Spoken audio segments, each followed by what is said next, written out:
best as well. मेरी जितना भी पिछला वीक था, मैंने बेसिकली कोशिश की है आपके कंसेप्ट क्लियर करने की।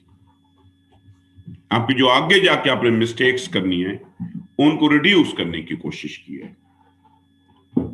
और आज आपको पता है कि हमने तमाम के तमाम बेसिक बिल्डिंग ब्लॉक्स पे बात की थी। हमने अल्फाबेट्स से शुरू किया था और हम पैराग्राफ तक आए थे। मेरा ख्याल है उस सीरीज का हमारा आज का लेक्चर जो है शायद सबसे अहम लेक्चर जो होगा वो आज का लेक्चर होगा। आज की क्लास के बाद आपके जितने भी डायग्नोस्टिक टेस्ट थे वो शाम तक आप तमाम लोगों को मिल जाएंगे। फिर बैठ के आपने एक दफा उनको देखना है। कल इंशाल्लाह मैं आपके साथ उन पे इंडिविजुअल डिस्कशन करूंगा। एक एक बच्चे के साथ हम अलग में इंशाल्लाह बात करेंगे। आज आपने बहुत चीजों पर तवज्जो देनी है। नोटबुक आप अपने साथ रखें और चीजों को आपने लिखना है। My dear son, English essay is basically the opinion of the writer. And dear son, when I will use, or when some teacher will use the word opinion, this means your point of view. This means your basically intake on any topic. You may say yes, and you may say no as well. देखो ना, मेरा suppose करते हैं topic आता है कि if you have a dream you can achieve it. आप इससे एग्री भी कर सकते हैं, आप इससे डिसएग्री भी कर सकते हैं। मेरा ऐसे आता है कि इंफॉर्मेशन टेक्नोलॉजी ब्लेसिंग और कर्स। तो आपकी मर्जी आप ब्लेसिंग पे जाएं, आपकी मर्जी आप कर्स पे जाएं। मेरे ऐसे प्लेजर ऑफ रीडिंग, तो लाजिम नहीं है तमाम के तमाम लोग एक ही प्लेजर ऑफ रीडिंग लिखेंगे। तमाम के तमाम एक जैसा प्लेजर ऑफ रीडिंग नहीं लिखेंगे।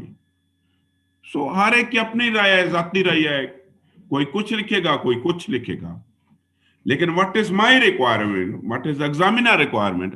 My dear son, examiner requirement is that you are suppose to prove your opinion. कि आपको आपकी जो भी राय हो, आपकी जो भी राय हो, आप यस करें, आप नो करें, बट आपने अपनी राय जो भी है उसको प्रूव करना है। So this is the opinion of the writer on some given topic. And if, my dear friend, I will like to talk about length, it is always consisted on 18 to 20 paragraph. ये हमेशा 18 to 20 paragraph पे मुश्तमिल होती है। But again, if I would like to talk about the essay, PMS essay, my dear friend, PMS essay is consisted on 12 to 15 paragraph. Reason ये है कि ऐसे की हमेशा जब भी ऐसे की लेंथ होगी,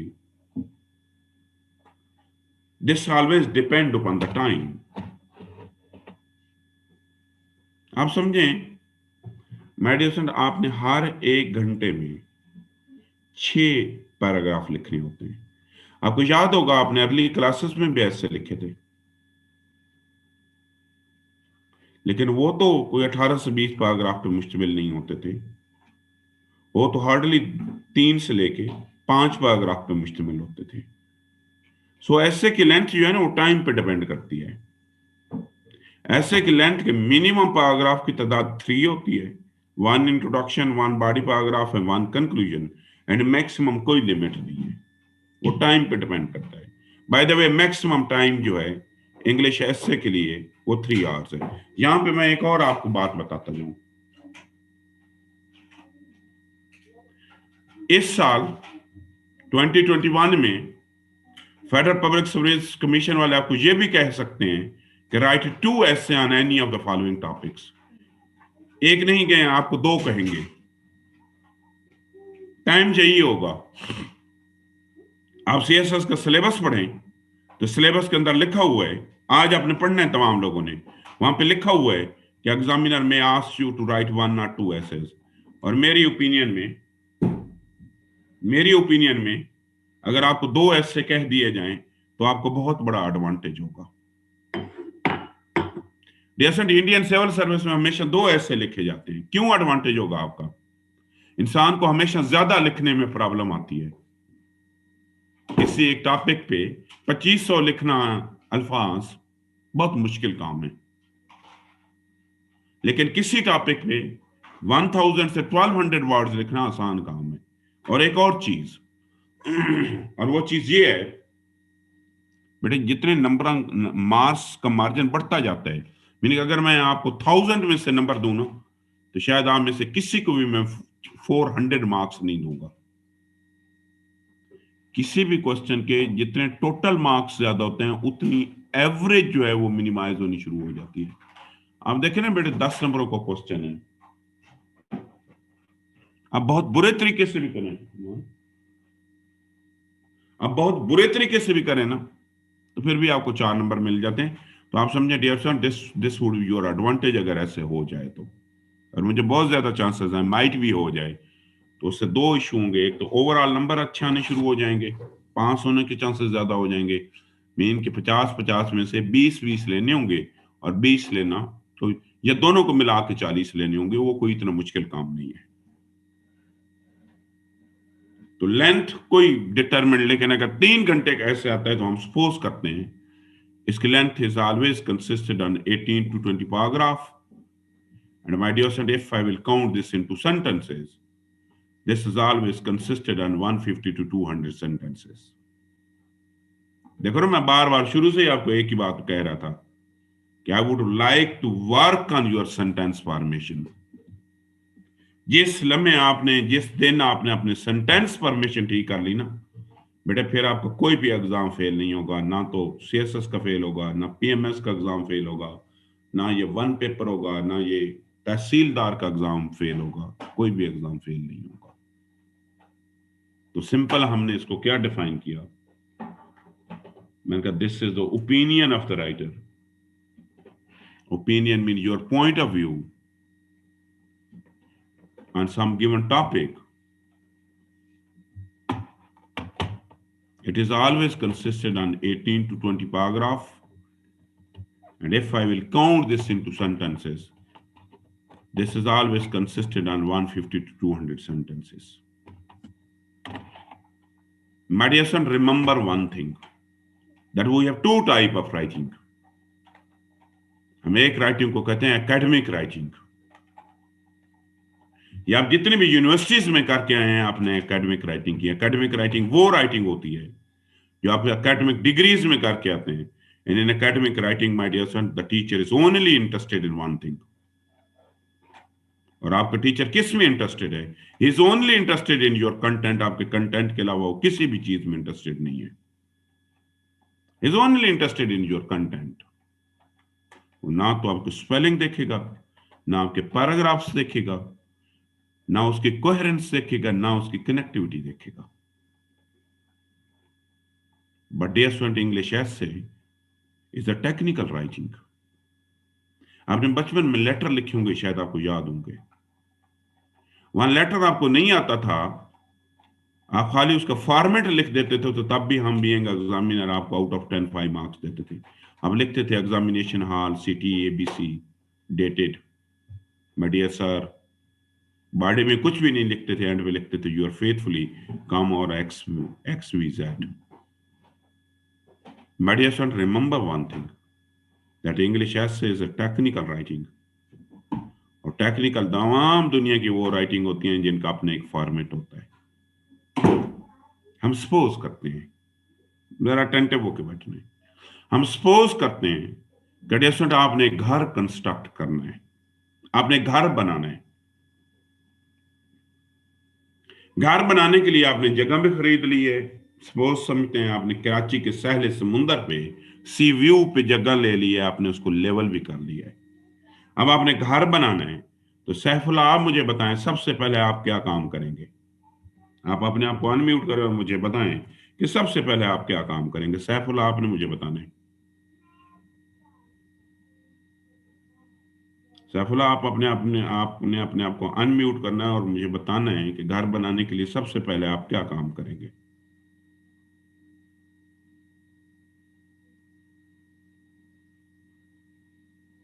सर हम खाका तैयार करेंगे सबसे पहले। हम आप सबसे पहले क्या करेंगे? के बारे में सर खाका। प्लानिंग करेंगे, सबसे पहले सर उसके बारे में प्लानिंग करेंगे अच्छा, प्लानिंग हो गई, उसके बाद और क्या खाका करेंगे आप? बनाएंगे। अच्छा, उसके बाद सैफुल्लाह कह रहा है कि ये खाका बनाएंगे। सिद्रा, आप बताएं, आप क्या करेंगी?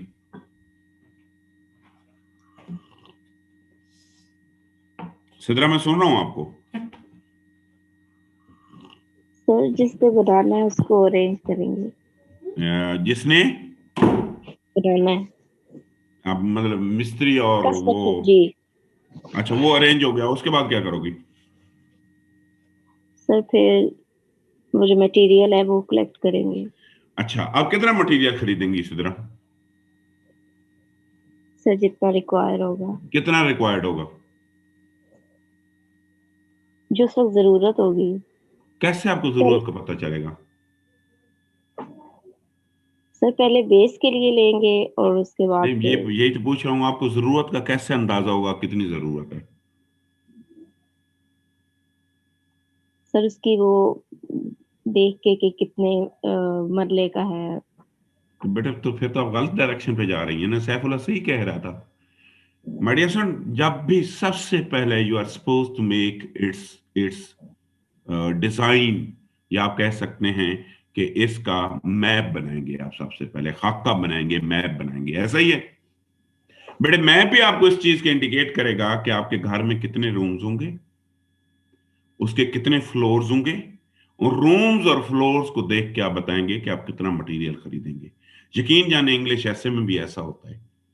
हम उसका खाका का ख्याल नहीं रखते, हम उसके स्ट्रक्चर का ख्याल नहीं रखते, हम उसके डिजाइन का ख्याल नहीं रखते।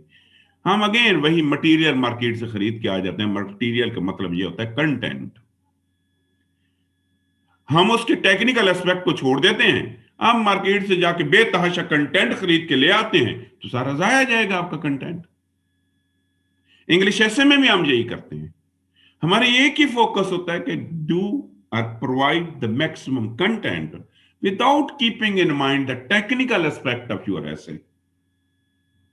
गलत बात हो गई ना, 100% गलत बात हो गई। तो डियर स्टूडेंट, आप गौर से जरा बात सुनिए। मैंने कहा we have two type of writings. मैंने एक को एकेडमिक राइटिंग कहा है, मैंने एक को एकेडमिक राइटिंग कहा है, और डियर स्टूडेंट मैंने दूसरे को टेक्निकल राइटिंग कहा है। जो आज तक आप करते आ रहे हैं ना यूनिवर्सिटीज में, किसी ने एमए किया है, किसी ने एलएलबी किया है, तो वहां टीचर किसी भी चीज में इंटरेस्टेड नहीं होता। He is only interested in one thing. और वो चीज क्या है? वो आपके इंफॉर्मेशन में। लेकिन यहां पे सीएसएस में या किसी भी इंग्लिश ऐसे में वो आपके कंटेंट से ज्यादा कुछ और चीजों में भी इंटरेस्टेड होगा। उसमें सबसे पहली है स्ट्रक्चर, डिजाइनिंग। आपने अक्सर सुना होगा, हम ऐसे में कहते हैं जी फलां की थीसिस स्टेटमेंट नहीं है, वहां फलां का टॉपिक सेंटेंस नहीं है, कि फलां ने इसका स्टार्ट सही नहीं किया है जी, कोहेरेंस नहीं है, कनेक्टिविटी नहीं है। इन तमाम चीजों का, इन तमाम एस्पेक्ट का आपको बहुत ज्यादा ख्याल रखना पड़ेगा। माय डियर फ्रेंड, इंग्लिश ऐसे में ये नहीं है एग्जामिनर आपको हाउ 100 आउट ऑफ 100 मार्क्स देगा। एग्जामिनर आपको 100 आउट ऑफ 100 मार्क्स दे ही नहीं सकता। डियर फ्रेंड, इन नंबरों को डिवाइड किया गया है, और सबसे पहली चीज है स्ट्रक्चर। हम स्ट्रक्चर को कहते हैं how how to combine your paragraph and sentences in some given format. 20 number इस चीज के हैं, और सबसे ज्यादा नंबर इसी चीज के हैं। मैं अक्सर स्टूडेंट्स को देखता हूं कि स्ट्रक्चर में जब वो आउटलाइन बनाते हैं या इंट्रोडक्शन बनाते हैं, आउटलाइन और इंट्रोडक्शन में वो डिफरेंशिएट ही नहीं करते। Body paragraph always look like a introduction. बड़े ये ऐसा ही है जैसे कि आप एक घर बनाए ना, घर के तमाम रूम्स जो होंगे, हम उन्हें रूम्स कहेंगे। जैसे कि के तमाम इंग्लिश ऐसा ऐसे में जो तमाम चीजें लिखी जाएंगी, हम उसे पैराग्राफ कहेंगे। अब मेरा दूसरा क्वेश्चन ये है कि आपके ड्राइंग रूम और आपके लिविंग रूम और आपके किचन का क्या इंटीरियर डिजाइन एक जैसा होगा? माय डियर स्टूडेंट, कभी भी उनका एक जैसा इंटीरियर डिजाइन नहीं होगा। इसी तरीके से बॉडी पैराग्राफ, इंट्रोडक्शन, कंक्लूजन और जो ट्रांजिशनल पैराग्राफ होगा, उनको तमाम के तमाम को लिखने का जो स्टाइल है, that is totally different from each other. लेकिन हम एक ही वे से लिखने की कोशिश करते हैं, एक ही वे से लिख के आ जाते हैं। सो माय डियर स्टूडेंट, मेरी जो सबसे पहली रिक्वायरमेंट है, जो मैंने सबसे पहले इंप्रूव करनी है, वो स्ट्रक्चर है।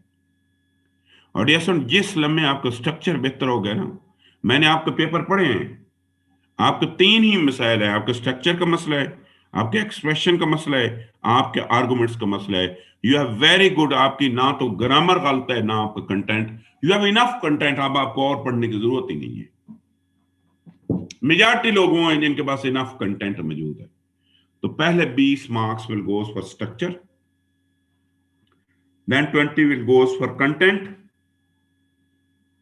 20 विल गोज फॉर ग्रामर, फिर एक्सप्रेशन के 20 नंबर हैं, और फिर आर्गुमेंट्स के 20 नंबर हैं। ये टोटल नंबर हैं आपके। और एक दफा आपने ये स्किल सीखनी है, और forever dear student, English ऐसे फेल नहीं होगा। हम इन तमाम पे बड़ी डिटेल गुफ्तगू करेंगे, एक एक चीज पे हम डिटेल गुफ्तगू करेंगे, क्योंकि सबसे अहम चीज स्ट्रक्चर है। My dear student, I would like to start with structure. मैं पहले आपको इसको एक मिनट डिफाइन करता हूं। Yes, and this is the overall arrangement of sentences as well as paragraphs. कभी ये हो सकता है कंक्लूजन पहले आ जाए, इंट्रोडक्शन बाद में आ जाए? नहीं हो सकता ना। वो कहता है कि this is the overall arrangement. वो कहता है विद इन पैराग्राफ भी आपको स्ट्रक्चर ख्याल रखना पड़ता है। मीन पैराग्राफ का स्ट्रक्चर क्या है जी? पहले टॉपिक सेंटेंस आएगा, एंड पे कंक्लूडिंग सेंटेंस आएगा। और ऐसे का स्ट्रक्चर क्या है कि पहले इंट्रोडक्शन आएगा, एंड पे कंक्लूजन आएगा, और इंट्रोडक्शन का भी एक अपना स्टाइल है। मैं बहुत से लोगों को देखता हूं, उनकी थीसिस स्टेटमेंट जो होती है ना, वो आउटलाइन से पहले लिख देते हैं। ऐसे में बेसिक बुनियादी किरदार जो है वो थीसिस स्टेटमेंट का है। ये तो ऐसे ही है जैसे बेटे एक वकील, एक लॉ ग्रेजुएट अपने क्लाइंट का केस प्रेजेंट कर रहा हो, और जो उसकी प्रेयर होती है, जो उसकी डिमांड होती है, वो शुरू में लिखते हैं। या एक जज साहब डिसीजन दे रहे हो, और डिसीजन में उसका जो डिसीजन है, पहले ही सेंटेंस उसका डिसीजन हो जाए। ये याद होगा आपको, ये अपना पनामा पे जस्टिस खोसा साहब ने जो डिसीजन दिया था, उन्होंने किससे स्टार्ट किया था? उसने तो सिसिलियन माफिया से शुरू किया था। आखिरी पेज पे जाके डिसीजन हमेशा एंड पे आता है, और थीसिस स्टेटमेंट भी डिसीजन होती है। तो मैं तो ऐसे लोगों को भी जानता हूं, जो स्टूडेंट्स को, जो अपना ऐसे स्टार्ट ही थीसिस से करते हैं। तो थीसिस पे इसका मतलब है उन्होंने अभी डिबेट की नहीं है और रिजल्ट पहले निकाल दिया है। तो जब तक आप एक गिवन, जो एक यूनिवर्सल पैटर्न है, ये कोई पाकिस्तानी पैटर्न नहीं है, this is also the pattern in India as well, but ये ऐसे राइटिंग का एक यूनिवर्सल पैटर्न है। आप यूट्यूब पे बड़े अच्छे अच्छे लेक्चर्स पढ़े हुए हैं इंडियन प्रोफेसर्स के, ऐसे पे उनको भी सुनेंगे तो वो भी यही बातें कर रहे होंगे, क्योंकि ये एक यूनिवर्सल पैटर्न है। तो मैंने क्या डिफाइन किया? मैंने कहा this is the overall arrangement of sentences as well as paragraph in your essay, and in simple word this is a way or plan in which the different parts of essay are combined together. Or my dear student, essay is always consisted on 3 sub-elements. और इन तमाम के लिखने का design जो है, लिखने का style जो है, that is totally different from others. But इनके लिखने का डिजाइन, इनके लिखने का स्टाइल बाकी तमाम से मुकम्मल तौर पे डिफरेंट होगा, मुकम्मल तौर पे डिफरेंट होगा। आउटलाइन एज इट्स, तो 3 सब स्ट्रक्चर में चीजें आती हैं। एक आती है आउटलाइन, आउटलाइन का एक अपना स्टाइल है, और एक बेसिक चीज बता दूं, outline must be written in phrases. Outline के अंदर अगर आप सेंटेंसेस लिखेंगे तो उसको मुकम्मल तौर पे गलत माना जाएगा। Number 2 is unusual paragraph.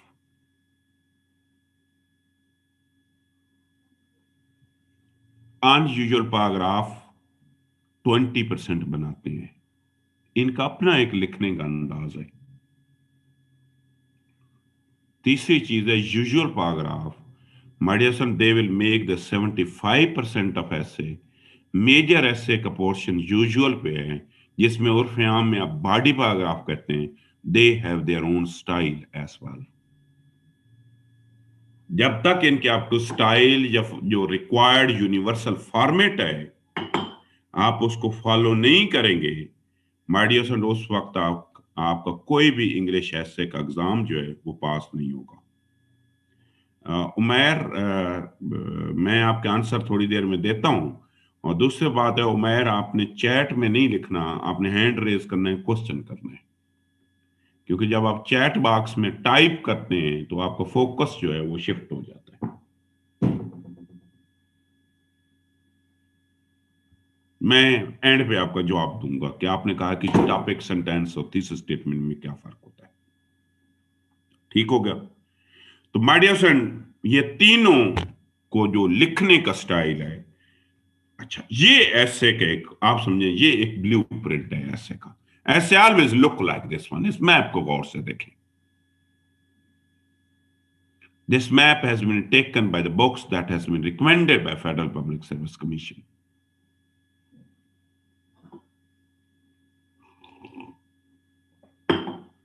ऐसे हमेशा ऐसे नजर आएगा। देखो ना, outline has its own style. Outline 100% आपको लग रहा है कि इसका अपना स्टाइल है, लेकिन इंट्रोडक्शन का स्टाइल आउटलाइन से थोड़ा सा डिफरेंट है।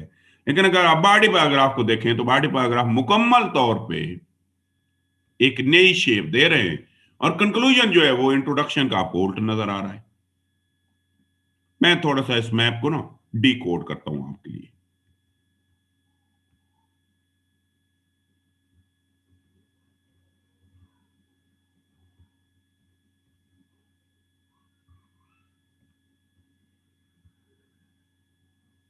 यहां पे मैंने अल्फाबेट्स लिखे हैं। एक अल्फाबेट डिस्टेंस, ये एक डिस्टेंस है ए से, पॉइंट ए से लेके बी तक। हम इसको कहते हैं हॉरिजॉन्टल डिस्टेंस। किसी भी चीज का डिस्टेंस, हॉरिजॉन्टल डिस्टेंस जितना ज्यादा होगा, ये horizontal distance basically number of arguments या नंबर ऑफ आइडियाज को इंडिकेट करता है। किसको? जैसे आपका ये हॉरिजॉन्टल डिस्टेंस जो है, ये नंबर ऑफ आइडियाज और नंबर ऑफ आर्गुमेंट्स जो है उनको इंडिकेट करता है। किसको? जैसे ये हमेशा आपके नंबर ऑफ आइडियाज और नंबर ऑफ आर्गुमेंट, ये जितने ज्यादा हॉरिजॉन्टल। आप एक छोटी सी एग्जांपल लें, एक मिनट बेटे। बॉडी पैराग्राफ को हॉरिजॉन्टल देखें, छोटा सा हॉरिजॉन्टल डिस्टेंस है, ये ए है ना। क्यों छोटा है, क्यों डिस्टेंस कम है? उसकी रीजन ये है कि हर बॉडी पैराग्राफ के अंदर एक आर्गुमेंट डिस्कस की जाती है, एक से ज्यादा आर्गुमेंट्स नहीं डिस्कस की जा सकती। लेकिन आउटलाइन आपको पता है कंप्लीट समरी होती है, इंट्रोडक्शन कंप्लीट समरी होता है। इस वजह से उनका हॉरिजॉन्टल डिस्टेंस बहुत ज्यादा है। हॉरिजॉन्टल डिस्टेंस हम कहते हैं जितना ज्यादा होगा उतने number of ideas, number of arguments आपके ज्यादा होंगे। ठीक हो गया?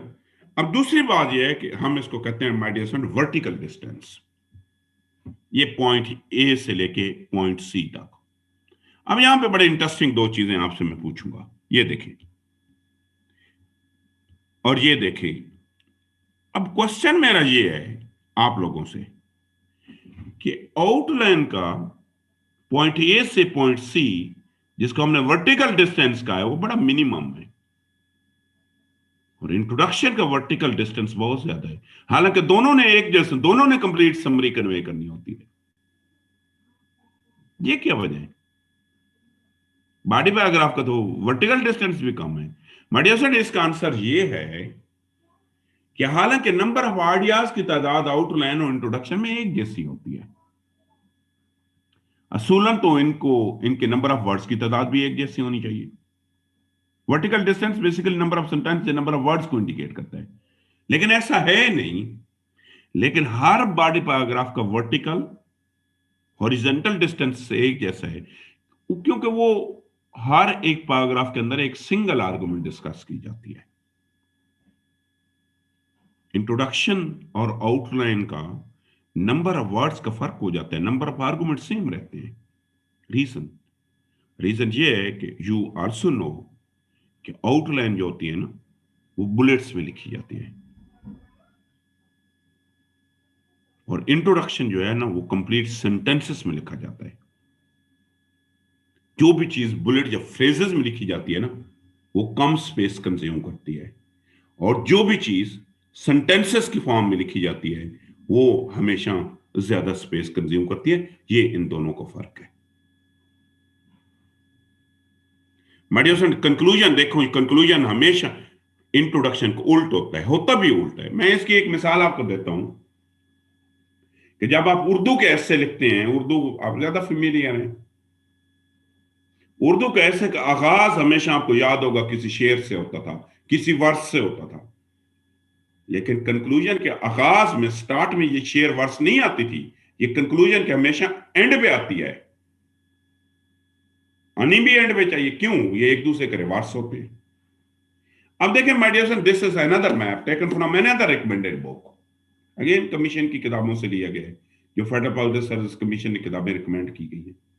आप देख लें बेटे, इंट्रोडक्शन का स्टाइल देख लें, but every body paragraph look like the same. तमाम के तमाम जहां पे बॉडी पैराग्राफ एक जैसे नजर आ रहे हैं। 3 बॉडी पैराग्राफ के उसने शेप बनाई है, और तीनों के तीनों मुकम्मल तौर पे एक दूसरे से मुख्तलिफ है। टॉपिक सेंटेंस है, then we have the supporting sentence, then we have conclusion, again we have the topic sentence, we have the supporting sentence, and we have conclusion. Again we have the topic sentence, we have the supporting sentence, and we have the conclusion. तीनों मुकम्मल तौर पे मुख्तलिफ है, mean क्या आपस में एक जैसे हैं, लेकिन इंट्रोडक्शन और कंक्लूजन का स्टाइल इज डिफरेंट। मैं बड़े आपको सिंपल सी बात बताऊं ना, बिलीव मी, हम मुझ पर यकीन रखें कि अगर एक बॉडी पैराग्राफ अगर आप सीख लें ना, सिर्फ एक body paragraph, you can write the 1000 of body paragraph by your own as well, क्योंकि तमाम के तमाम बॉडी पैराग्राफ का जो फॉर्मेट है वो हमेशा सेम रहता है, हमेशा सेम रहता है। My dear friend, this is another map, ये डिस्क्रिप्टिव मैप है। जरा इसकी उसने डिस्क्रिप्शन की हुई है, इसके कंपोनेंट्स की बात पढ़ें। यहां पे इसने 2 कंपोनेंट लिखे हैं इंट्रोडक्शन के, होते भी 2 हैं। उन्होंने कहा इसका सबसे पहला कंपोनेंट जो है उसने उसको नाम दिया जनरल स्टेटमेंट का, और दूसरे कंपोनेंट को उसने नाम दिया थीसिस स्टेटमेंट का। लेकिन बॉडी पैराग्राफ देखें, पहला कंपोनेंट बॉडी पैराग्राफ का टॉपिक सेंटेंस होता है, और बॉडी पैराग्राफ का जो आखिरी कंपोनेंट होता है वो कंक्लूडिंग सेंटेंस होता है। अब हमारा अलमिया स्टूडेंट्स का क्या है कि बिलीव मी, हम इनमें डिफरेंशिएट ही नहीं कर सकते। हम writing for the sake of writing करके आते हैं। मैं बहुत से लोगों को, मैंने शायद आपको पहले भी एग्जांपल दी थी, ये फेडरल पब्लिक सर्विस कमीशन की एनुअल रिपोर्ट में लिखा हुआ है। ये रिपोर्ट है 2017 की, 16 की, वेबसाइट पे पड़ी हुई है। रिपोर्ट के अंदर लिखा हुआ है कि 2016 के अंदर 393 foreign graduate appear in CSS, Harvard के पढ़ी हुई है, लंदन स्कूल ऑफ इकोनॉमिक्स के पढ़ी हुई है, कैम्ब्रिज के पढ़ी हुई है। उसमें 390 लोग जो थे ना वो इंग्लिश ऐसे में फेल हो गए थे। तो आप क्या समझते हैं, जो हार्वर्ड का पढ़ा हुआ होगा उसको इंग्लिश नहीं आती होगी? लंदन स्कूल ऑफ इकोनॉमिक्स के बंदे को इंग्लिश नहीं आती होगी?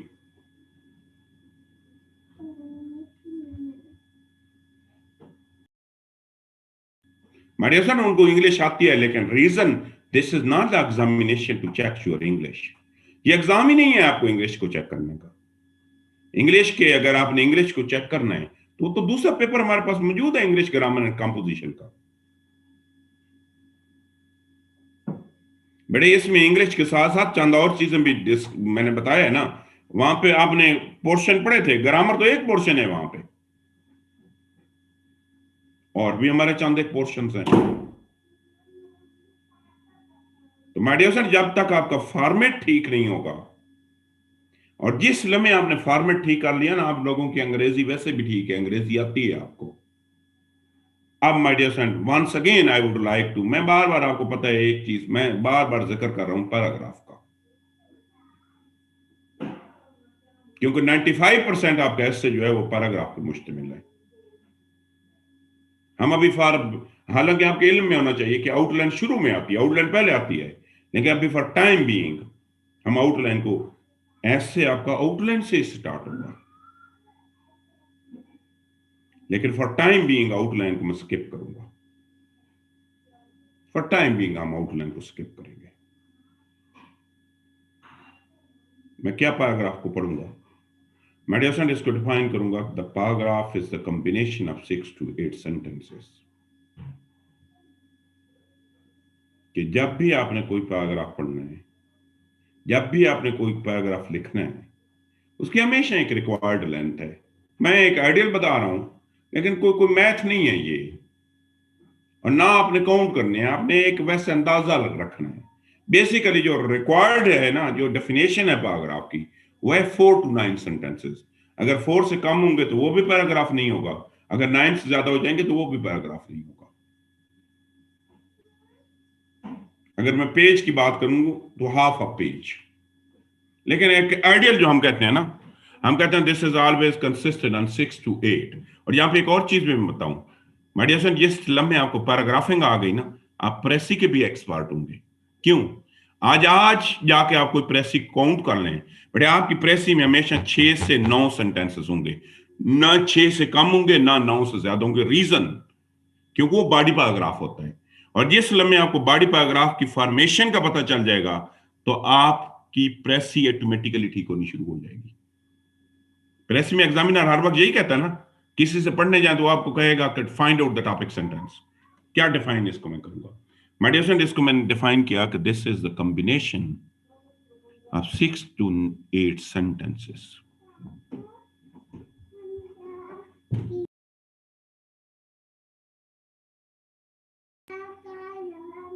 My dear friend, this is always consisted on 6 to 8 sentences. Minimum 6 and maximum 8 sentences. There should be a single argument in one paragraph. You are not supposed to add more than one. आपके हमेशा paragraph में एक argument होगी। हम क्या करते हैं, हम 10-10 आर्गुमेंट से एक पैराग्राफ में लिखने की कोशिश करते हैं। There must be the single argument, not more than one argument.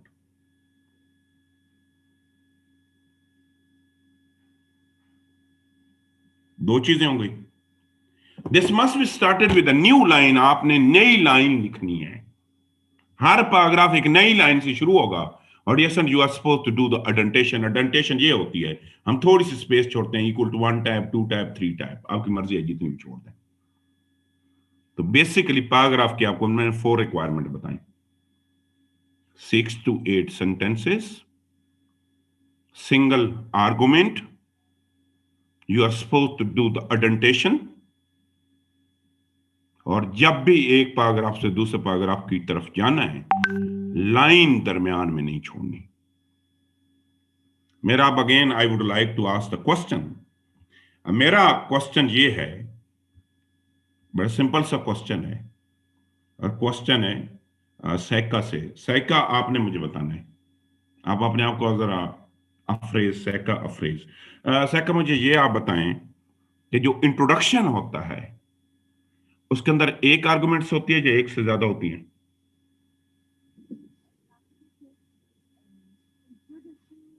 बेटा मैं आपको सुन रहा हूं, आपकी आवाज नहीं आ रही है जी। बेटे आवाज नहीं आ रही है, बिल्कुल नहीं आ रही है। अब कुछ आ रही है।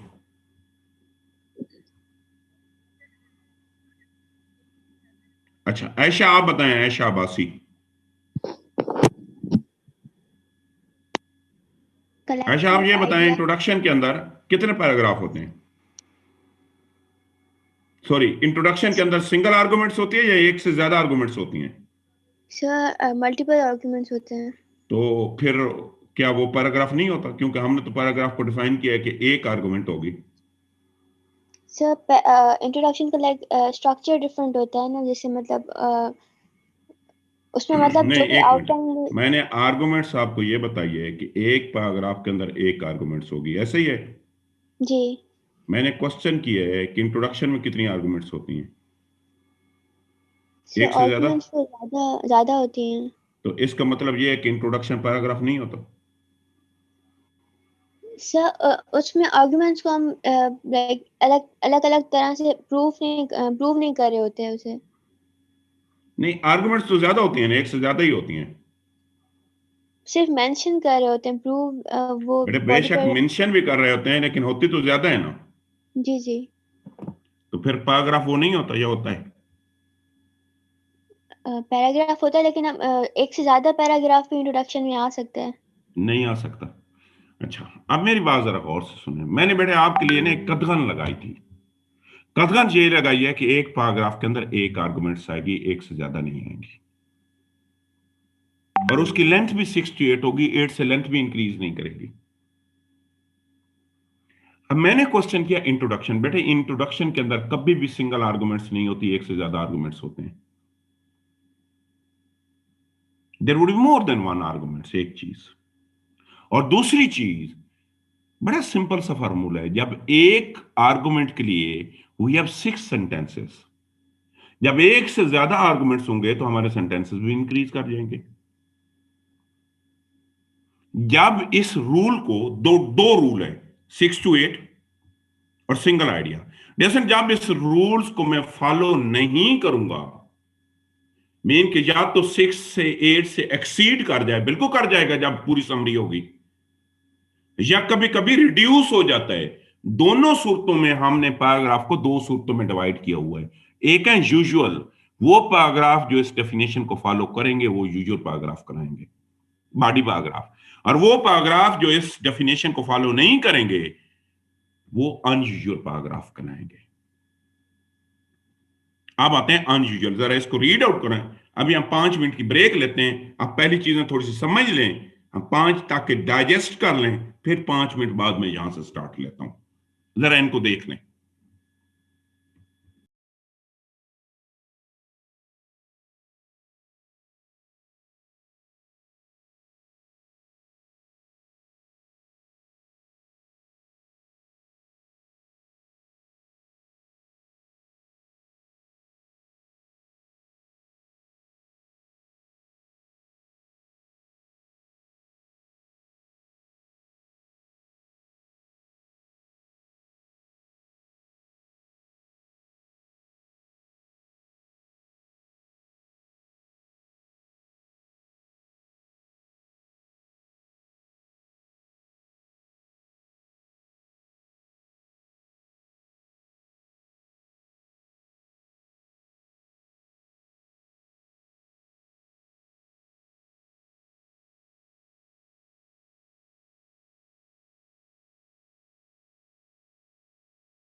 अच्छा डियर स्टूडेंट, मैं एक दफा थोड़ा सा फिर एक दफा रिवीजन करने की कोशिश करूंगा। मैं यहां से स्टार्ट लूंगा। मैंने कहा dear student, English essay is the opinion of the writer on some given topic.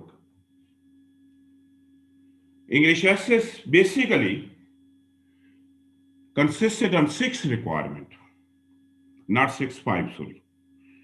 उसमें जो सबसे अहम और मेजर रिक्वायरमेंट है this is known as a structure. और 90% सीएसएस का फेलियर जो है वो स्ट्रक्चर की वजह से होता है। We have structure, we have content. Content आप इंफॉर्मेशन को कहते हैं, ग्रामर हम रूल्स को कहते हैं, एक्सप्रेशन हम लैंग्वेज की ब्यूटी को कहते हैं, आर्गुमेंट्स हम कहते हैं कि how you will convince someone on some certain conclusion, कि आप किसी को कैसे एक सर्टेन कंक्लूजन पे कन्विंस करते हैं, हम इसे आर्गुमेंट्स बोलते हैं। देन डियर, जब मैं आगे मूव किया मैंने आपको स्ट्रक्चर बताया। मैंने कहा this is the overall arrangement of sentences as well as paragraphs.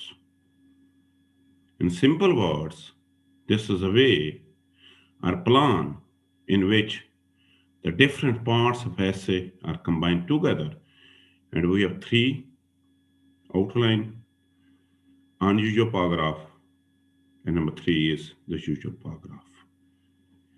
मैं क्योंकि बार बार पैराग्राफ का जिक्र कर रहा था, इस वजह से मैंने मुनासिब समझा कि आपको पहले मैं जरा एक पैराग्राफ की रिक्वायरमेंट तो बता दूं। मैंने कहा कि डियर एवरी पैराग्राफ, चाहे बेटे वो पाकिस्तान में लिख रहे हैं, चाहे वो इंडिया में रख रहे हैं, चाहे कि यूएसए में लिख रहे हैं, इंग्लिश एसे का जो पैराग्राफ होता है यूजुअली वैसे भी पैराग्राफ की यही लेंथ होती है। It must be consisted on 4 to 9 sentences. Minimum 4 होंगे और मैक्सिमम उसके सेंटेंसेस की तादाद 9 होगी।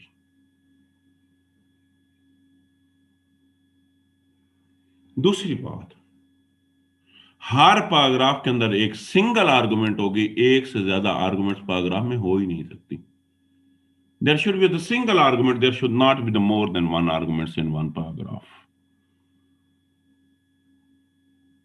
लेकिन एंड देन मैंने आपसे क्वेश्चन किया, क्या हमारा जो इंट्रोडक्शन होता है उसके अंदर भी सिंगल आर्गुमेंट्स होते हैं? तो आपने कहा सर उसके अंदर एक सिंगल आर्गुमेंट्स तो नहीं होता, उस पे के अंदर तो मल्टीपल आर्गुमेंट्स होते हैं। बड़ी सिंपल से फिर बात, फार्मूला हमने निकाला। हमने इससे कंक्लूजन निकाला कि फॉर 1 आर्गुमेंट्स, हमें एक आर्गुमेंट्स के लिए, एक आर्गुमेंट्स को प्रूव करने के लिए मिनिमम 6 सेंटेंसेस रिक्वायर्ड हैं। And when there would be more than 1 arguments, आपको पता है इंट्रोडक्शन में तो एक से बहुत ज्यादा आर्गुमेंट्स होती हैं, तो उसकी लेंथ भी ज्यादा होगी।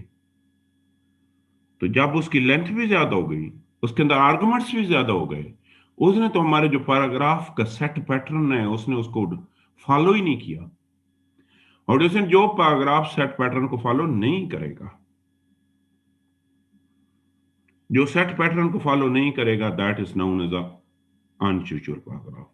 सो we have 2, 1 is the usual and दूसरा जो है dear student, this is the unusual paragraph. So we have 2 type of paragraph. अब हम आगे मूव करते हैं।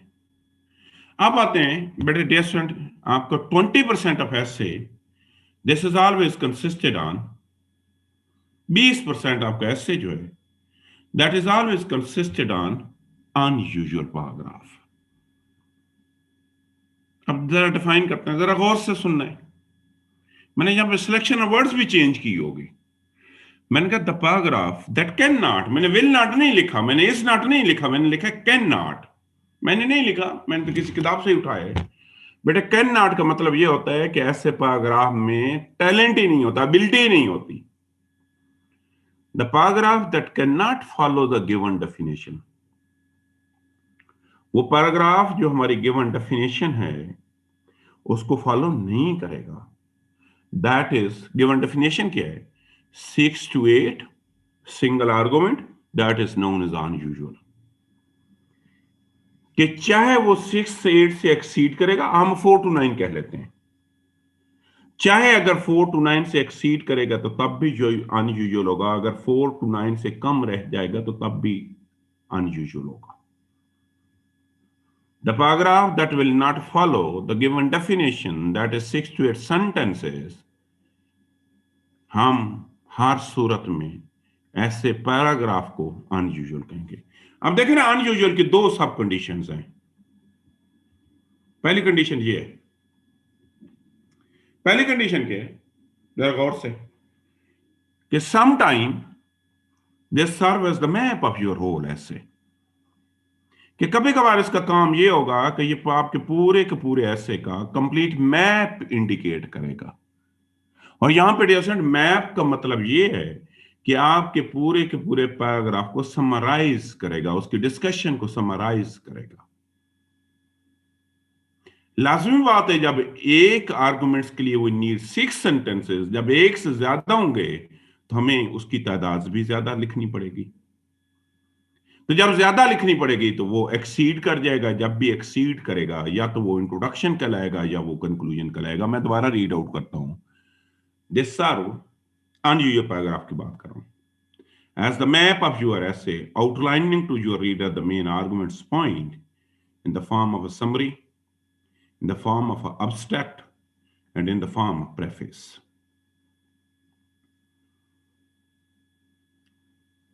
तो इसका मतलब समरी देगा तो एक्सीड कर जाएगा, अब्स्ट्रैक्ट देगा तो एक्सीड कर जाएगा, और जब भी वो एक्सीड करेगा वो अनयूजुअल कहलाएगा, और जब भी एक्सीड करेगा या तो वो इंट्रोडक्शन कहलाएगा या वो कंक्लूजन कहलाएगा।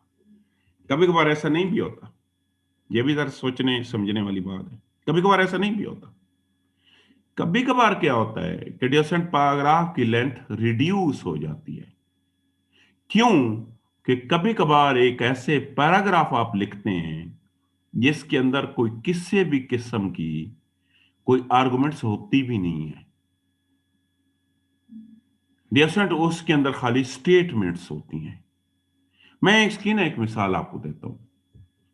आप में से शायद आप मूवी या ड्रामे देखते होंगे, बट जब आप एक ड्रामा एक एपिसोड देख रहे होते हैं, ये भी यूनिवर्सल फॉर्मूला है, चाहे आप अर्तगल देख लें, चाहे आप पाकिस्तानी ड्रामे देख लें, चाहे आप पाकिस्तानी मूवीज देख लें, चाहे आप इंग्लिश मूवीज देख लें। माय डियर फ्रेंड, जब वो एक एपिसोड खत्म होगी ना, अगली एपिसोड पे वो जाएगा ना, आज की एपिसोड के आखिरी चंद सेकंड्स जो होंगे वो अगली एपिसोड को इंडिकेट करेगा, और जब अगली एपिसोड करेगा तो पिछली को रिकॉल करेगा। पहले 5, 7, 20 सेकंड रिकैप कहते हैं उसको। काम क्या होता है? ताकि दोनों चीजों के दरमियान में लिंकेज क्रिएट किया जाए एपिसोड्स के दरमियान। ऐसे में भी ऐसा ही होता है। मेरा सपोज करते हैं ऐसे है, को education it's merit and demerits. मैंने इंट्रोडक्शन लिखा, उसके बाद मैंने 10 मेरिट्स लिखी। मेडिएशन फॉरन डीमेरिट्स की, जैसे ही एपिसोड मैं फॉरन डीमेरिट्स की तरफ मूव नहीं करूंगा। हम इसको ट्रांजिशन कहते हैं, और ट्रांजिशन का मतलब होता है चेंज इन थॉट्स।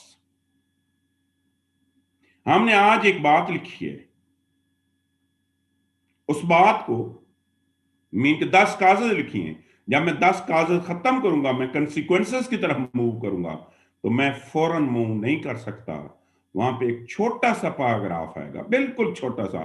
उस पैराग्राफ का ट्रांजिशन काम होगा। ट्रांजिशन का काम होगा कि ऊपर वाली डिस्कशन को नीचे वाली डिस्कशन के साथ लिंक किया जाएगा, और जब वो लिंक करता है ना, उसके अंदर कोई आर्गुमेंट्स नहीं होती। जब आर्गुमेंट्स नहीं होती तो उसकी लेंथ कम हो जाती है।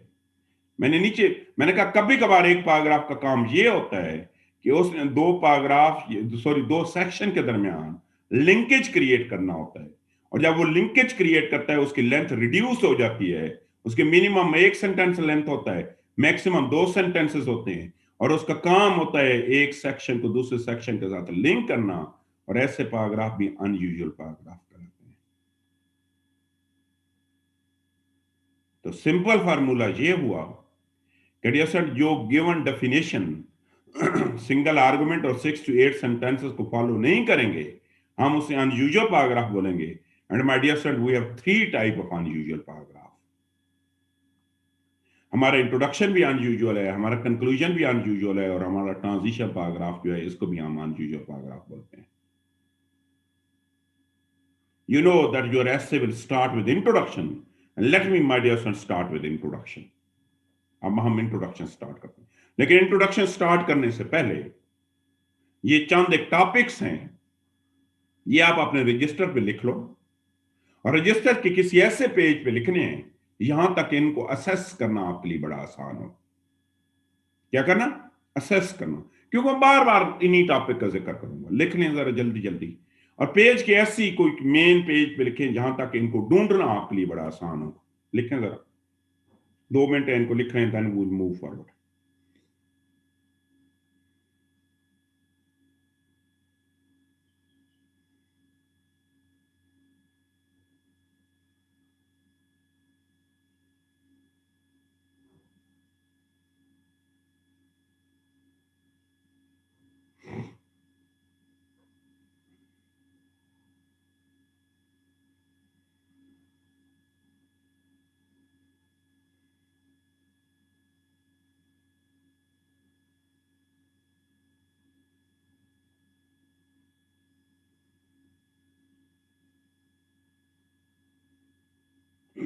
जल्दी जल्दी इसको लिख रहे हैं।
अच्छा, अब आप तमाम लोगों ने, सपोज करते हैं आप तमाम लोगों को टॉपिक है causes of terrorism in Pakistan. क्या हमारा टॉपिक है? Causes of terrorism in Pakistan. इसका सपोज करते हैं आपने इंट्रोडक्शन लिखना है। क्या लिखना है? टॉपिक लिख लें दोबारा। आपका टॉपिक है cause of terrorism in Pakistan.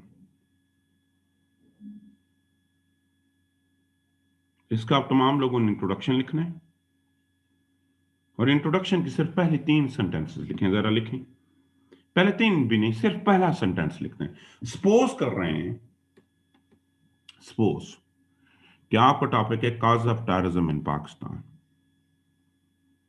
इसका पहला सेंटेंस जरा आप तमाम लोग लिखें, सिर्फ पहला सेंटेंस आप लोगों ने इसका लिखना है।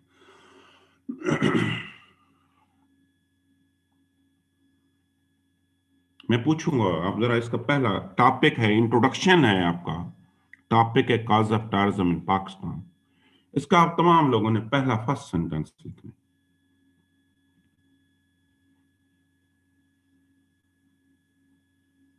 जी, मोहम्मद राशिद। राशिद, आप बताएं आपने पहला सेंटेंस क्या लिखा है? Rashid. Sir, terrorism arises out of difference in powers in different societies. दोबारा बोलें, दोबारा बोलें। Terrorism arises out of difference in powers ठीक by है। the इन्होंने criminals राशिद साहब ने in लिखा है, एक society. मिनट मैं बोल देता हूँ। राशिद साहब ने लिखा है कि terrorism arises when there would be the clash between power, ideology and cultures. Almost इन्होंने यही लिखा है।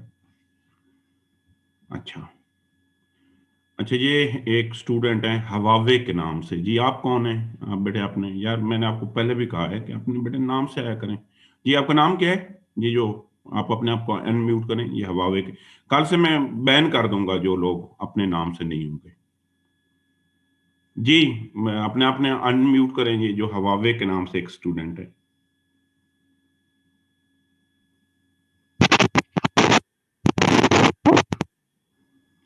जी आपने क्या लिखा है? आप सॉरी पहले अपना नाम बता दो।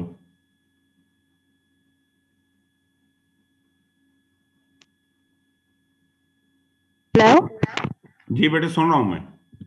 जी, से तकसीम नाम है। जी बेटे अपने नाम से इंटरव्यू करें। अच्छा मुझे बताएं, ये जो टॉपिक है आपने इसको क्या स्टार्ट लिया है? जी मैं लिख रही थी, मैंने कंप्लीट नहीं किया था।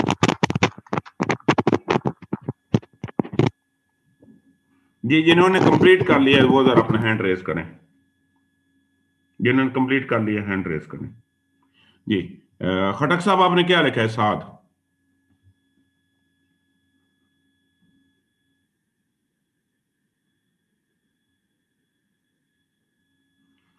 दोबारा रीड आउट करें जरा ऐसा।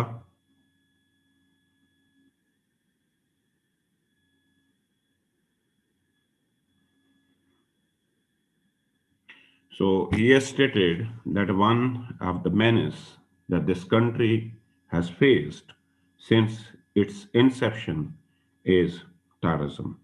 जी गफार साहब आपने क्या लिखा है? अब्दुल गफार।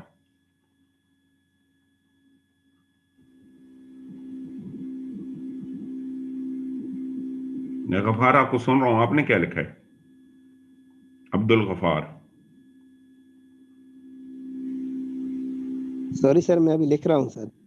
अच्छा जो लिखा है वो बोल दें। सर अभी मैंने कुछ ही नहीं लिखा, मैं अच्छा सोच रहा था सर। ठीक ठीक मैं सर 1 मिनट में लिख के आपको ठीक सर रेज एंड ठीक है। करता जी सैफुल्लाह आप बताएं आपने क्या लिखा है? सर अभी लिखा नहीं है। अच्छा ठीक है लिख लें लिख लें। जिन्होंने हैंड रेज किया, जी सिद्रा आपने क्या लिखा है? सर मैंने लिखा है instability in country leads toward declining state.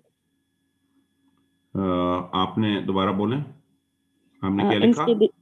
instability in a country leads towards declining state. अच्छा ठीक है। अच्छा अब आते हैं। अच्छा डियर स्टूडेंट मैंने 3 एग्जांपल सुनी। एक 2 स्टूडेंट ऐसे थे जिन्होंने डायरेक्टली टॉपिक से स्टार्ट कर लिया कि उन्होंने अपने पहले ही सेंटेंस के अंदर उनको जो टॉपिक है उन्होंने उसको हिट किया।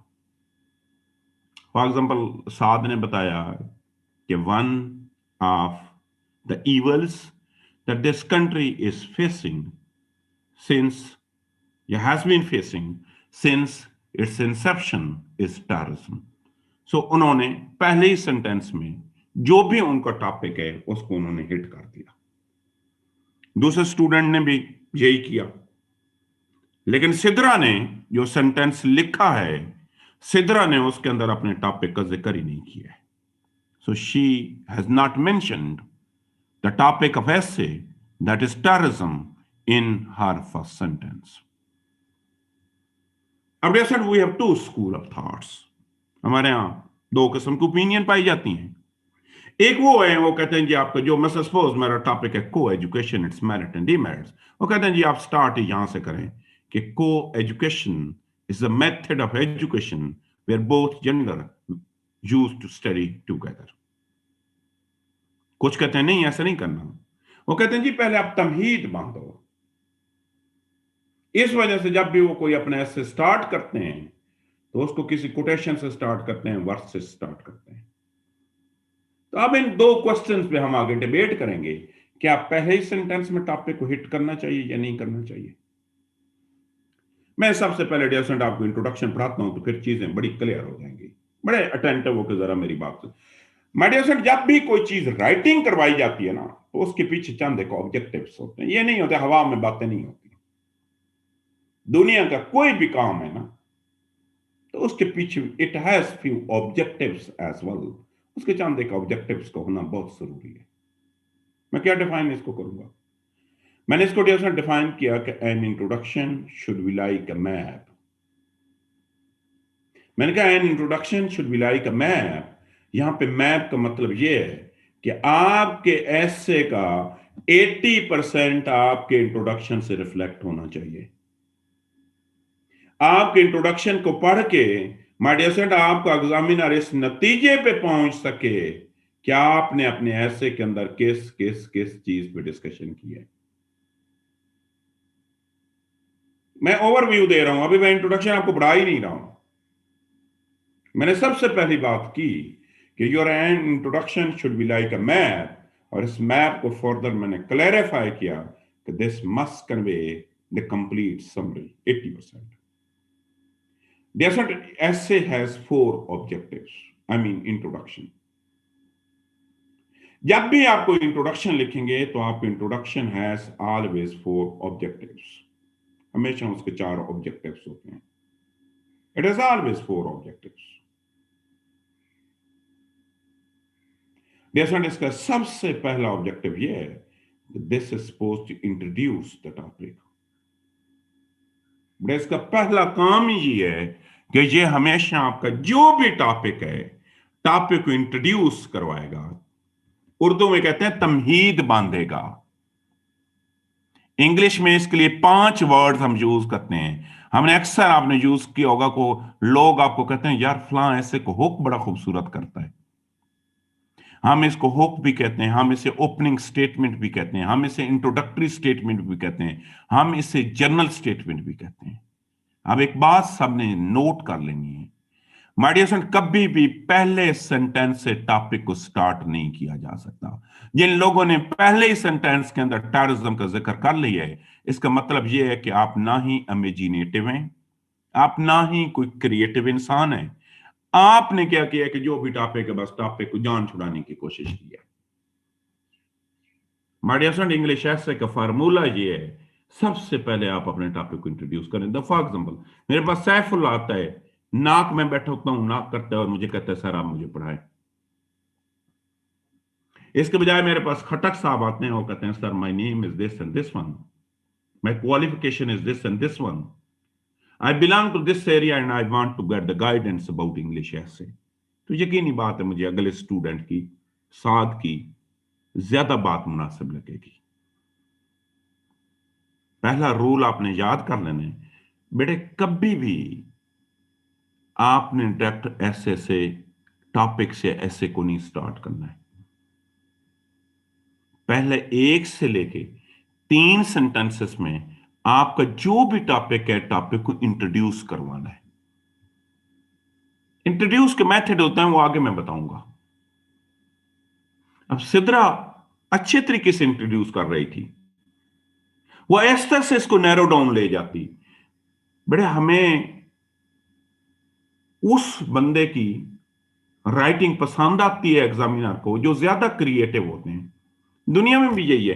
दुनिया में आजकल कौन अमीर लोग हैं? वो सारे के सारे वो दुनिया के अमीर लोग हैं जो ज्यादा क्रिएटिव लोग थे। तो किसी ने तो बैठ के व्हाट्सएप बनाया होगा ना, उसने किसी चीज को कॉपी पेस्ट तो नहीं किया। अगर आप कॉपी करेंगे तो कॉपी कभी भी असल को नहीं पहुंच सकती। तो पहली बात यह है, मैं आगे बताता हूं कैसे इंट्रोड्यूस, मैं मेथड बताऊंगा कैसे इंट्रोड्यूस। सबसे पहली बात यह है कि you are supposed to introduce the topic, तमीद बांधनी है। दूसरी बात यह है कि जो आप तमाम कर रहे थे, you are supposed to identify the topic.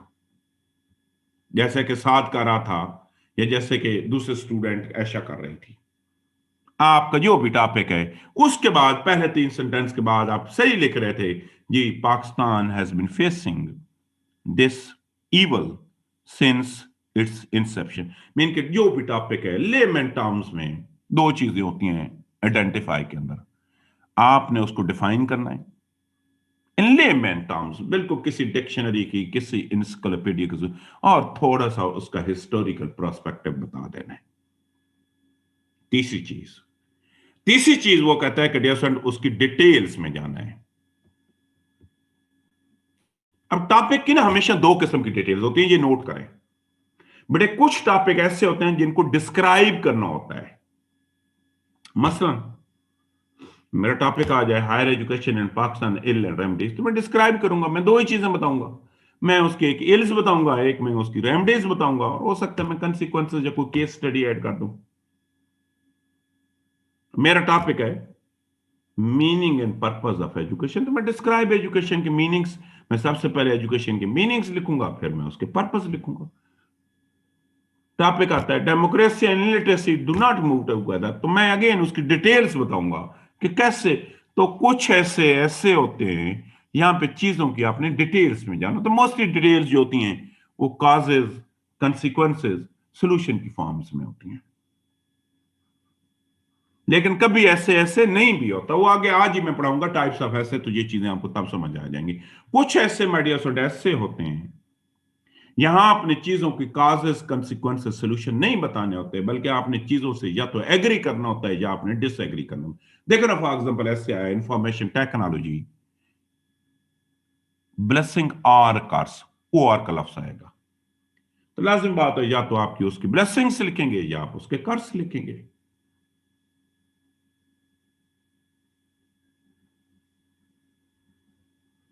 Topic आएगा has democracy failed to deliver in Pakistan.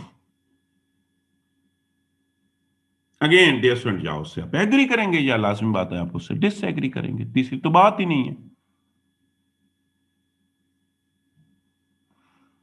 तो सराउंडिंग डिटेल्स की जब मैंने बात की है ना, तो दो काम करेंगे आप सराउंडिंग डिटेल्स में। अगर डियर स्टूडेंट डिस्क्रिप्टिव ऐसे, या तो आप समझो आपने डिटेल्स बताओगे, और डियर स्टूडेंट अगर आपने डिटेल्स नहीं बतानी, जब आपने डिटेल्स नहीं बतानी, तो आप उससे या तो एग्री करोगे या आप उससे डिसएग्री करोगे। मैं तमाम चीजों के आगे वजाहत बताता हूं, मैं अभी एक ओवरव्यू आपको दे रहा हूं।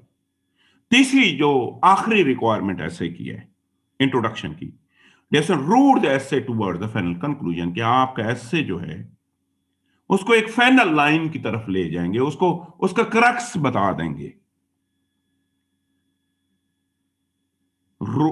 क्रक्स में दो चीजें करेंगे, एक तो आप पूरी की पूरी डिस्कशन को समराइज कर दोगे, और दूसरा आप क्या करोगे कि आप उसका फ्यूचर भी इंडिकेट करोगे कि आगे जाके आपने क्या क्या क्या क्या लिखना है।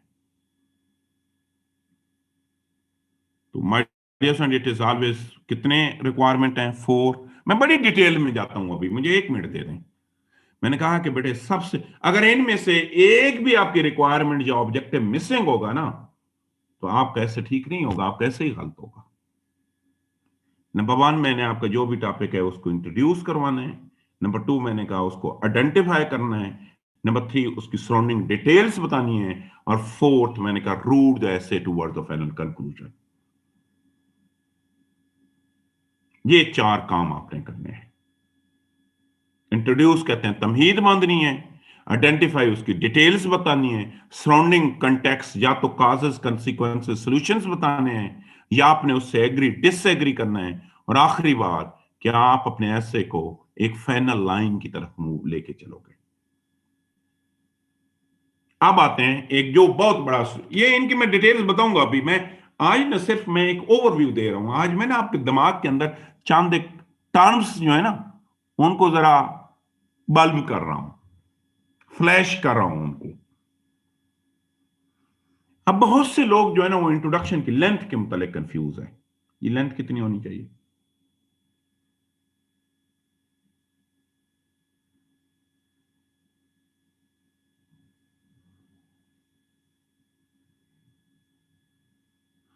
My dear student, this is always, मैं 1 मिनट पहले क्वेश्चन आपसे पूछता हूं। जब आप बचपन में ऐसे लिखते थे क्लास 9 10th में, तो आपको इंट्रोडक्शन जो होता था वो लाजिम बात है हमेशा एक ही पैराग्राफ होता था, एक से ज्यादा नहीं होते थे। तो बेटे जब 9th 10th में एक पैराग्राफ होता था, तो आप सीएसएस में आप 2 पैराग्राफ उसके क्यों इंट्रोडक्शन के लिखेंगे? पहला क्वेश्चन तो ये है मेरा। जब आप 9th 10th में लिखते थे, फर्स्ट ईयर सेकंड ईयर में लिखते थे, क्या आपका इंट्रोडक्शन हमेशा एक ही सेंटेंस पे मुश्तमिल होता था? सॉरी एक ही पैराग्राफ पे। अब सीएसएस में आके क्या उसमें नई चीज आ गई है कि अब आपका इंट्रोडक्शन 3-3 पैराग्राफ पे मुश्तमिल होता है।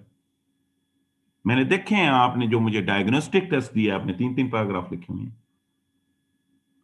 दूसरी बात है कि जब 9th 10th first year second year में लिखते थे तो इंट्रोडक्शन की लेंथ कम होती थी, बिल्कुल कम होती थी। क्यों कम होती थी? ओवरऑल ऐसे भी कम होता था। ऐसे की लेंथ मैं बता चुका हूं, टाइम पे डिपेंड करता है। ऐसे 1 घंटे का ऐसे होगा तो उसकी लेंथ और होगी, 25 मिनट का होगा तो और होगी, 4 घंटे का मैक्सिमम वैसे 3 आवर्स का होता है, 3 आवर्स का होगा तो लेंथ और होगी। जैसे जो इसका यूनिवर्सल फॉर्मूला है ना, वो ये है कि this is always consisted on the 10% of your whole essay. अगर ऐसे आपका 20 सेंटेंसेस पे है ना, तो 20 सेंटेंसेस के वर्ड्स की अगर मैं बात करूं ना, तो 20 सेंटेंसेस का होगा तो अप्रोक्सीमेटली आप समझें आपके नंबर ऑफ वर्ड्स जो होंगे वो होंगे को 300 या 400 या 500। तो इंट्रोडक्शन उसका 10% होगा। सीएसएस का ऐसे आपको पता है 3 घंटों का होता है। अप्रोक्सीमेटली उसके अंदर नंबर ऑफ सेंटेंसेस की तादाद जो होती है ना, वो हम कहते हैं 150 से लेके 210 तक होते हैं। और अगर मैं उसमें वर्ड्स की बात करूं ना, 1500 से लेके 2500 अल्फाज आप लिख सकते हैं। तो इंट्रोडक्शन की लेंथ क्या होगी? This is always consisted on 10 to 18 sentences.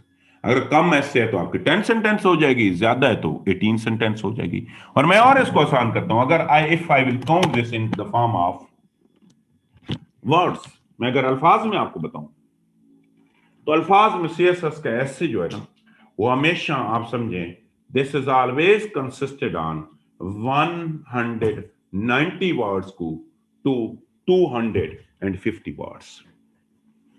और आसान कर देते हैं, आप समझें बेटे, आपके इंट्रोडक्शन 200 अल्फाज से लेके 250 अल्फाज तक मुश्तमिल होगा।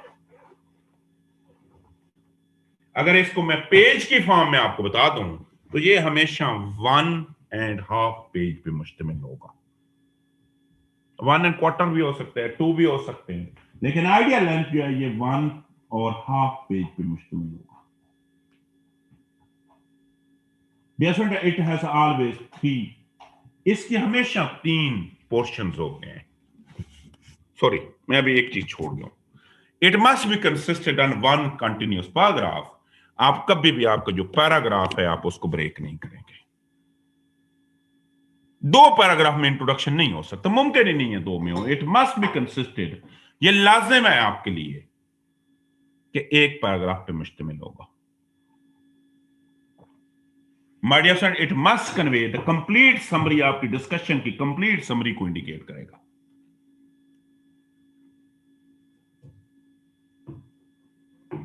हमेशा पूरी की पूरी समरी को इंडिकेट करेगा। और आखिरी बात यह है कि इसके हमेशा 3 पोर्शंस होते हैं। हम पहला पोर्शन जो है हम उसे कहते हैं opening statement.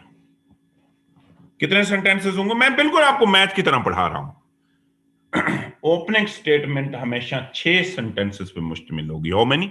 6 sentences. Opening statement में डियर स्टूडेंट आपने बेसिकली 2 काम करने होते हैं। ओपनिंग स्टेटमेंट में डियर स्टूडेंट आपका पहला काम यह होगा कि आप टॉपिक को इंट्रोड्यूस करेंगे और दूसरा आप अपने टॉपिक को डिफाइन करेंगे। डिफाइन के 2 मतलब होते हैं, या लेमैन टर्म्स में डिफाइन कर दो या उसका हिस्टोरिकल पर्सपेक्टिव बता दो। इसका दूसरा हिस्सा जो होता है हम उसे कहते हैं सपोर्टिंग सेंटेंसेस।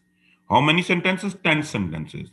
और इसका काम होता है डियर फ्रेंड कि आप उसकी डिटेल्स बताते हो, या तो उसकी काजेस, कंसीक्वेंसेस, सॉल्यूशन बताओगे अगर डिस्क्रिप्टिव ऐसे है। अगर आर्गुमेंटेटिव ऐसे है तो 3 काम करोगे। आप अपना पॉइंट ऑफ व्यू बताओगे 10 में से 6 सेंटेंसेस के अंदर, 2 सेंटेंसेस के अंदर आप दूसरों को पॉइंट ऑफ व्यू बताओगे और एंड पे जाके उसके पॉइंट ऑफ व्यू को रिफ्यूट करोगे। हम इसको एंटीथीसिस बोलते हैं।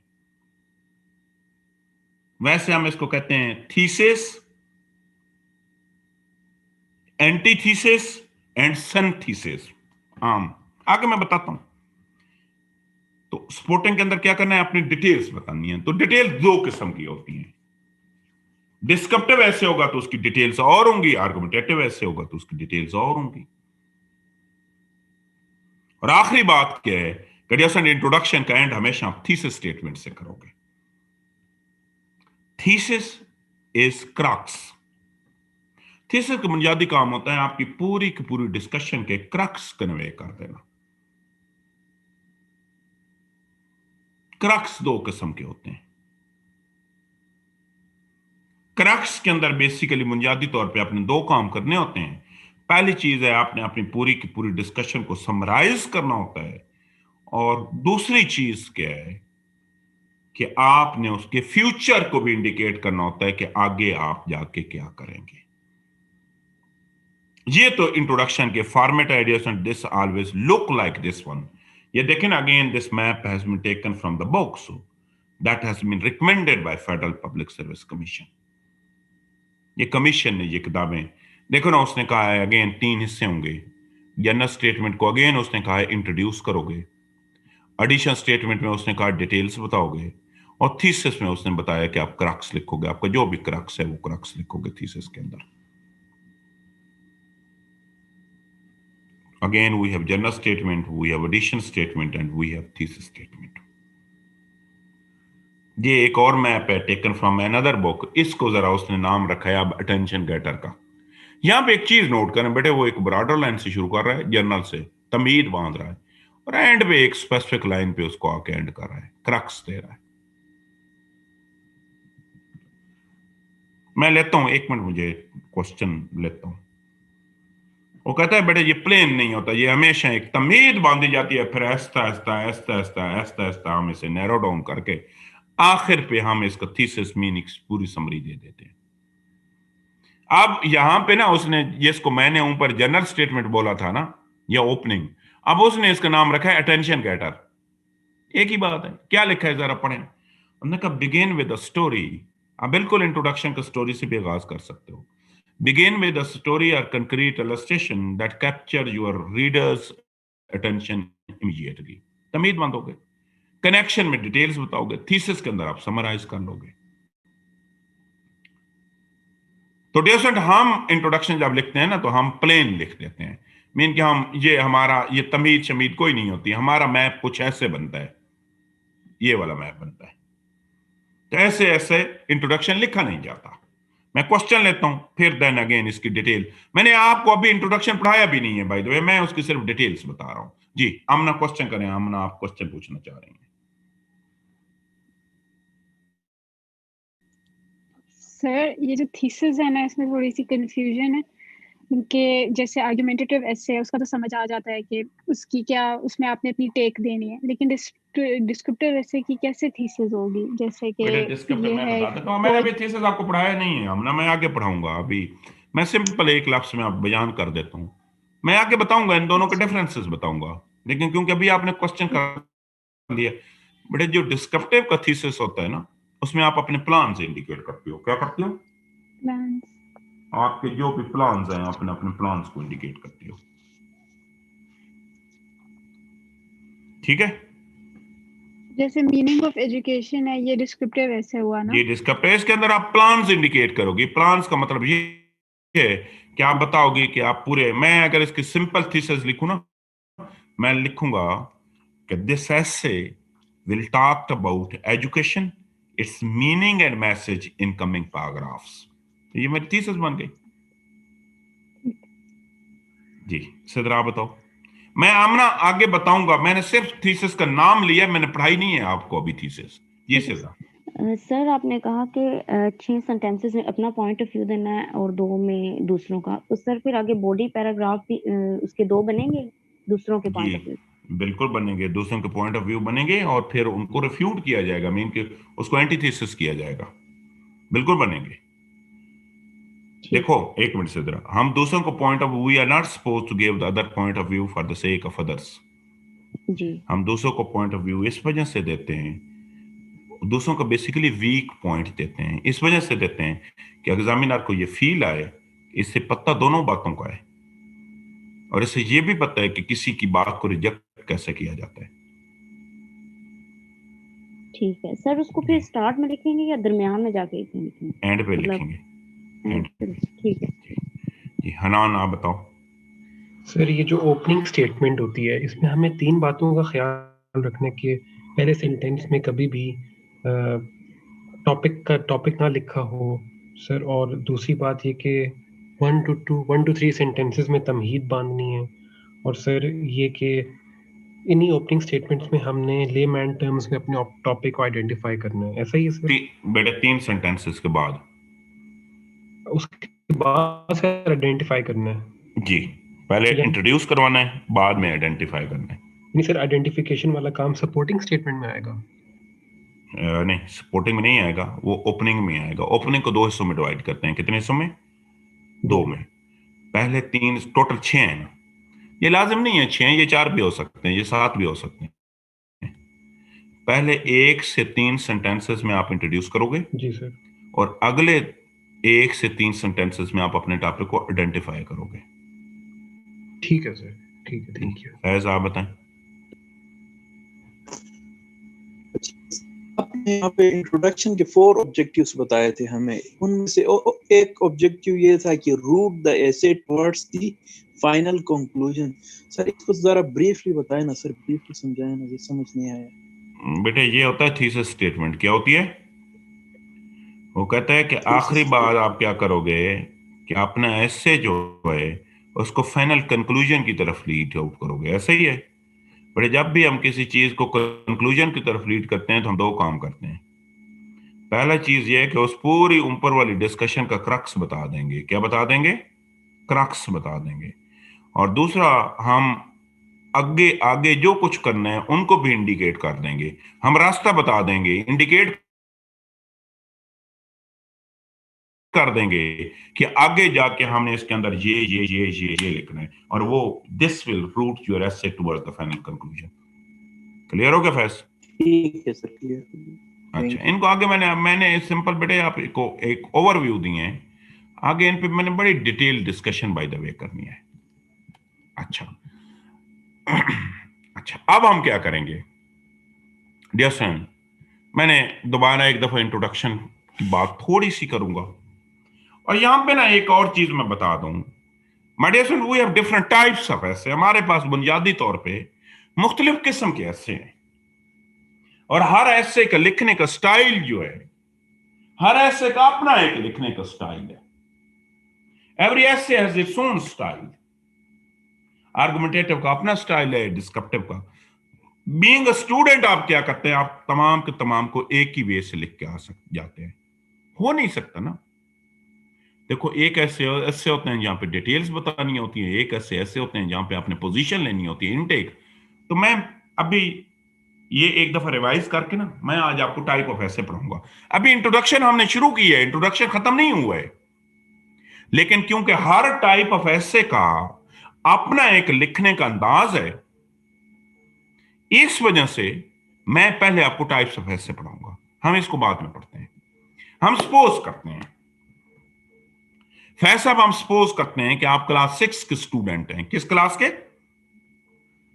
You are student of class 6, और शायद आपने अपनी जिंदगी का जो सबसे पहला ऐसे लिखा होगा, शायद आपने माय बेस्ट फ्रेंड पे लिखा होगा, माय बेस्ट टीचर पे लिखा होगा, द कैमल पे लिखा होगा, द कॉ पे लिखा होगा, माय स्कूल पे लिखा होगा।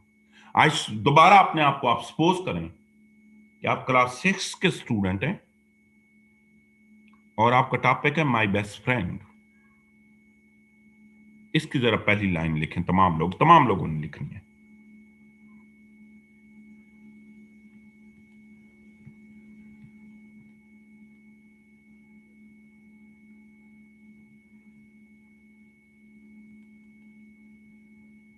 और सब ने, आपका टॉपिक ऑफ ऐसे है माय बेस्ट फ्रेंड, और इसकी आपने तमाम लोगों ने पहली लाइन लिखनी है।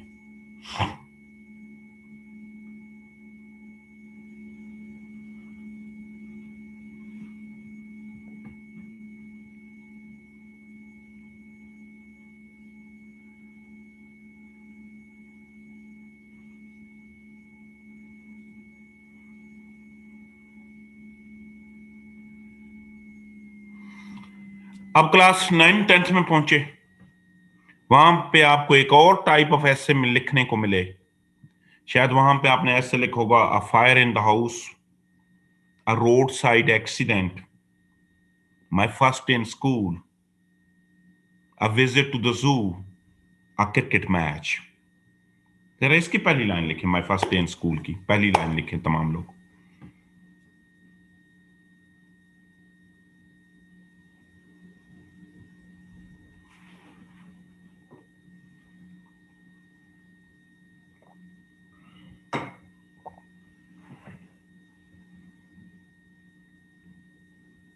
लिख ली होगी होपफुली तमाम लोगों ने।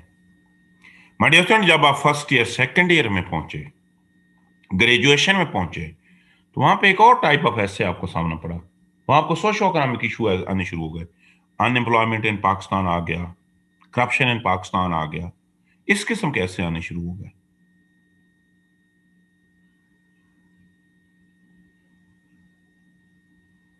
इस पे जरा लिखें। मैं लेता हूं, 1 मिनट क्वेश्चन लेता हूं। इसकी पहली लाइन लिखें।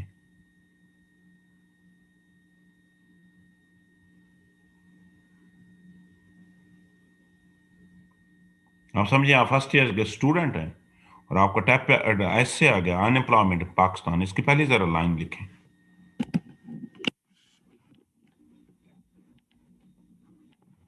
होपफुली लिख ली होगी तमाम लोगों ने। माय डियर फ्रेंड, जब आप सीएसएस में पहुंचे तो यहां पे आपको एक नई टाइप ऑफ ऐसे के सामना करना पड़ा। अब जब आपके ऐसे आए तो वो क्वेश्चन फॉर्म में आने शुरू हो गए। Can meaning be fixed? क्या अब आपके ऐसे जो आए वो क्वेश्चन फॉर्म में आने शुरू हो गए। Is colonial mentality impeding the progress of Pakistan? या दो चीजों के दरमियान ओ आर का लफ्ज आना शुरू हो गया। Information technology, information technology, blessing or curse. ये तो एक नई चीज का वास्ता आपका पड़ गया।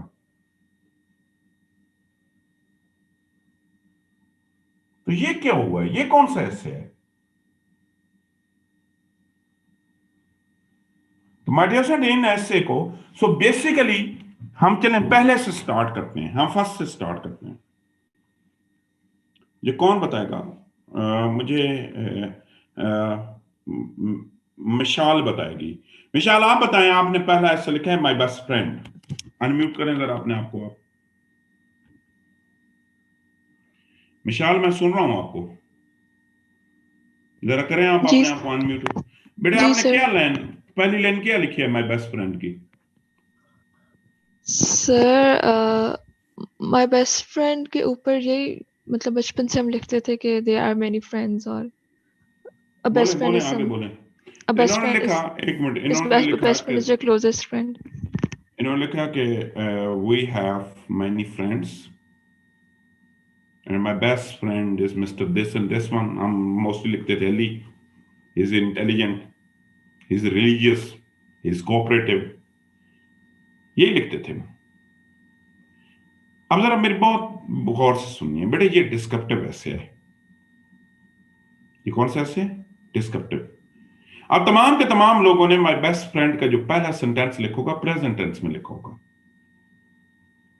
माय डियर फ्रेंड, डिस्क्रिप्टिव ऐसे is essay where you are supposed to describe some person, some place, some concept, and the most of the time this description is done in present tense. अब आपने दूसरा ऐसे लिखा होगा my best friend, sorry my first day in college. जी सैफुल्लाह, आप बताएं, आपने इसकी पहली लाइन क्या लिखी है? सैफुल्लाह, आप बताएं my first day in school की। सर मैंने लिखा है कि my first day in school was very surprising. जी बिल्कुल ठीक है। इन्होंने देखिए बेटा, जरा गौर करना, इन्होंने कहा my first day was school was very surprising. कौन सा टेंस इन्होंने यूज किया? पास्ट टेंस यूज किया, वाज यूज किया, और करना भी वाज। क्यों वाज यूज किया? कभी इस पे आपने सोचा है? My dear friend, this is narrative essay. जरा मेरी बात गौर से सुनना। Narrative essay is essay where you are supposed to narrate some past person, some past event, and some past concept. And again, narration is always done in past tense. But in narration हमेशा past tense में की जाती है। अब जब भी narrative ऐसे लिखोगे, वो चाहे क्रिकेट मैच लिखो और विजिट टू द जू लिखो, again you are suppose to do the narration. आगे आते हैं, next essay unemployment in Pakistan. My dear sir, this is socio economic essay, and socio economic essay is essay where you are supposed to tell us the details of some socio-economic issue, and most of time this details would be told in present tense. आखिरी है argumentative. Dear sir, आप details नहीं बताओगे, can meaning fix, detail बता सकते हो, नहीं बताओगे। इस ऐसे के अंदर या आप टॉपिक से एग्री करोगे या आप टॉपिक से डिसएग्री करोगे। अब यहां पे आते हैं, आप जरा गौर से आपने चीज, my dear student, in English we have 6 type of essay, और हर टाइप ऑफ ऐसे का अपना स्टाइल है। हम फेल क्यों होते हैं? हम एक ऐसे सीखते हैं, इसी ऐसे में सारे के सारे वही मेथड अप्लाई करनी, नहीं, गलत हो जाएगा, 100% गलत हो जाएगा,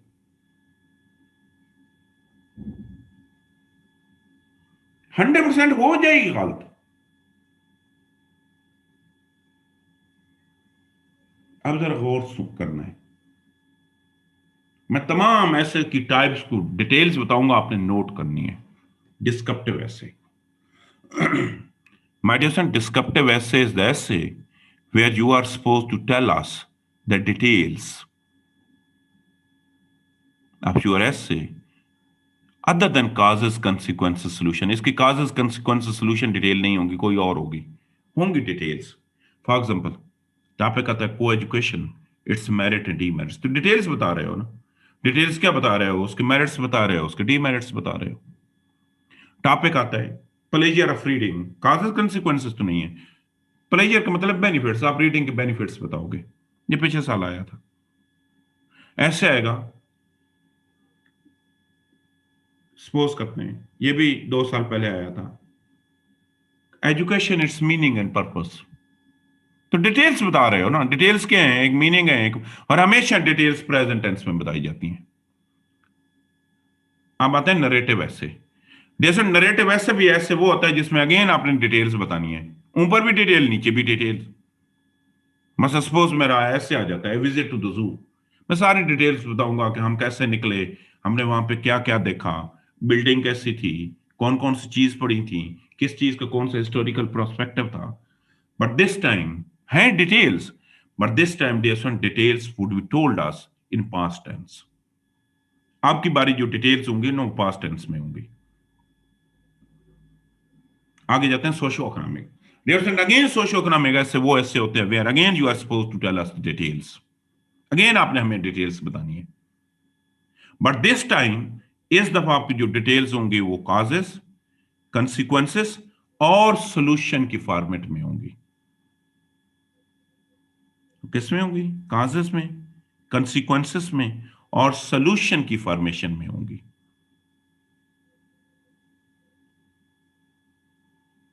होंगी again details, but this time this details would be in the form of causes, consequences and solutions। तो कहने का मकसद क्या हुआ, ये तीनों के तीनों ऐसे में हम एक ही काम कर रहे हैं, हम इन तीनों में डिटेल्स बता रहे हैं। बेटे वो तमाम के तमाम, सिर्फ टेंस चेंज, वो तमाम के तमाम ऐसे यहां पे डिटेल्स बतानी होती है, यहां पे कोई पोजीशन नहीं होती, डिटेल्स बतानी होती है। ये तमाम के तमाम ऐसे को लिखने का एक ही स्टाइल है, बेसिकली टाइप ही एक है। आगे जाते हैं आर्गुमेंटेटिव ऐसे। My dear student, argumentative essay वो ऐसे होता है जहां पे या तो चीजों से आपने एग्री करना होता है या आपने डिसएग्री करना होता है। For example, is colonial mentality impeding the progress of Pakistan, is gender equality a myth. So argumentative essay वो ऐसे होता है यहां पे चीजों की डिटेल्स नहीं बतानी, या आपने एग्री करना है या आपने डिसएग्री करना है। नेक्स्ट पे जाते हैं literary. Again my dear son, literary essay वो, फॉर एग्जांपल लिटरेरी ऐसे क्या है कि man is born free but he is in chains everywhere. My dear son, literary essay is essay where you are suppose to tell us, या आप again उससे agree करेंगे या आप तमाम चीजों से डिसएग्री करेंगे। सो लिटरेरी ऐसे वो ऐसे होता है, यहां पे again you are suppose to either the agree और डिसएग्री। अब आते हैं परसुएसिव ऐसे। माइडियर परसुएसिव ऐसे वो होते हैं यहां पे आप डिसएग्री नहीं कर सकते, आप हमेशा एग्री किया जाता है। मतलब मैं अगर आपसे कहूं honesty is the best policy, बड़े आपके पास मार्जिन ही नहीं है डिसएग्री करने का। परसुएसिव का परसू का मतलब ये होता है कि किसी को किसी खास कंक्लूजन पे कन्विंस करना। So dear persuasive essay is the essay where you are supposed to again always convince your reader on some certain conclusion। तो अगर मैं बिल्कुल सिंपल बात करूं ना, बड़े हमारे दो किस्म के ऐसे हैं। बिल्कुल अगर मैं आपको आसान अल्फाज में बताऊं तो बेटे पहले ऐसे वो हैं यहां पे आपने चीजों की डिटेल्स बतानी होती हैं, इसमें एग्री डिसएग्री नहीं किया जा सकता। और दूसरे ऐसे वो होते हैं जिसके अंदर डियर आपने या एग्री करना होता है या डिसएग्री करना होता है। ये हम एग्जामिनर ना या सॉरी हम टीचर्स आपको वैसे ही परेशान करते रहते हैं कि 50 टाइप ऑफ ऐसे हैं। We do not have 50 type. जहां तक लिखने की बात है ना, वी हैव 2 टाइप ऑफ ऐसे। अब इन दोनों का तो हमने सिंपल बताया कि बेटे डिस्क्रिप्टिव ऐसे वो तमाम के तमाम ऐसे यहां पे आपने चीजों की डिटेल्स बतानी है, चाहे वो काजेस कंसिक्वेंसेस सोल्यूशन हो, चाहे वो उसके मेरिट डीमेरिट्स हों, चाहे वो उसके कोई और किस्म की डिटेल्स हों, वो तमाम के तमाम ऐसे यहां पे आपने चीजों की डिटेल्स बतानी है। हम उनको डिस्क्रिप्टिव ऐसे कहते हैं। और वो तमाम के तमाम ऐसे यहां पे चीजों से या आपने एग्री करना है या डिसएग्री करना है, हम उन तमाम के तमाम ऐसे को आर्गुमेंटेटिव ऐसे बोलते हैं। डिस्क्रिप्टिव ऐसे का लिखने का अपना स्टाइल है and argumentative essay has its own style. Descriptive का अपना स्टाइल है और argumentative essay has its own style as well. दोनों का अपना अपना स्टाइल है। अब आते हैं ये बिल्कुल ये टेबल आपको हर चीज आपको क्लियर कर देगा। मैं पहले डियर स्टूडेंट आपको बताता हूं आर्गुमेंटेटिव ऐसे। My dear student argumentative essay वो ऐसे होता है, पहली बात करते हैं नेचर ऑफ टॉपिक। टॉपिक इसके कैसे आते हैं।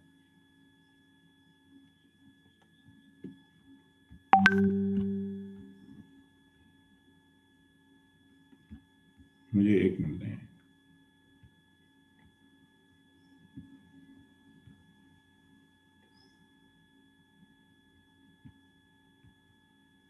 अच्छा, आर्गुमेंटेटिव ऐसे में डियर सर सबसे पहली बात यह है कि वो कहता है कि कुछ स्टेटमेंट आएगी। क्या आएगी? स्टेटमेंट आएगी। स्टेटमेंट क्या आएगी? फॉर एग्जाम्पल स्टेटमेंट ये आएगी कि war on terror has contributed to growing human right abuse। कि war on terror की वजह से ह्यूमन राइट अब्यूज जो हैं या वायलेशन ऑफ जो राइट्स हैं वो बढ़ गए। तो आपकी मर्जी है आप उससे एग्री करें या डिसएग्री करें। या डियर वो कोटेशन आएगी। कोटेशन क्या आएगी कि man is born free but he is in chains everywhere. Quotation आएगी if gold rust what to say about iron. लेकिन मोस्ट ऑफ टाइम अक्सर इसकी ये होता है कि या तो ये क्वेश्चन फॉर्म में आती है like is colonial mentality impeding the progress of Pakistan, या 2 स्टेटमेंट के दरमियान में ओ आर का लफ्ज आ जाता है। इंफॉर्मेशन टेक्नोलॉजी ब्लेसिंग आर कर्स, तो उसने ओ आर बता दिया, उन्हें आपको लाइन आपकी फिक्स कर दी, या आप उससे एग्री करोगे या डियर आप उससे डिसएग्री करोगे।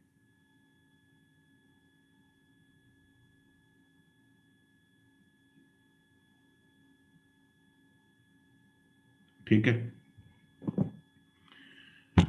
तो कभी ये कभी नहीं भी आता, लाजम नहीं है कि क्वेश्चन मार्क और ओ आर का लफ्ज आएगा। कभी कभार एक स्टेटमेंट ऐसी हो गई, देख रहे ना, स्टेटमेंट ही ऐसे आ गई है कि there are some hurdle in the way of a truly independent country. तो अगेन लाजिम बात है या आप उससे एग्री करेंगे या लाजिम बात है आप उससे डिसएग्री करेंगे।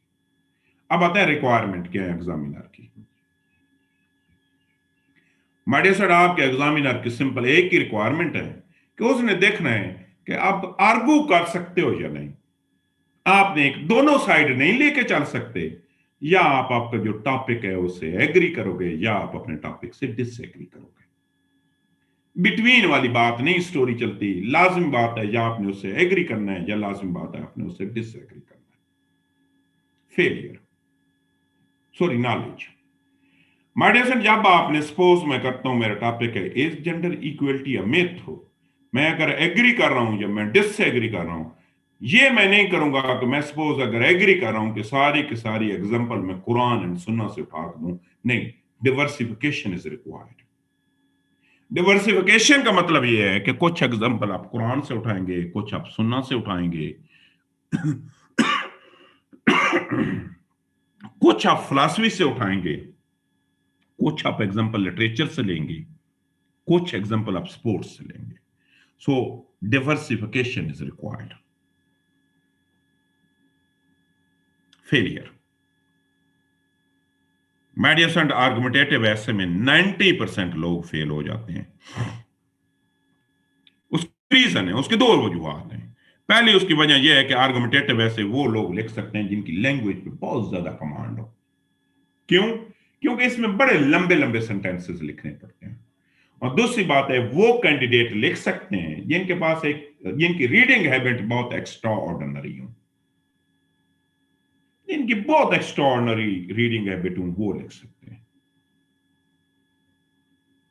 तो तीसरी बात यह है कि डियर फ्रेंड, कभी कभार इसमें लक का फैक्टर भी आ जाता है। लक का फैक्टर यह है कि कुछ इसमें टॉपिक जो होते हैं वो बड़े कंट्रोवर्शियल किस्म के टॉपिक होते हैं। बस देखो ना, एक सपोज करते हैं, ऐसे कभी कभार आ जाता है कि Islam is a religion of piece.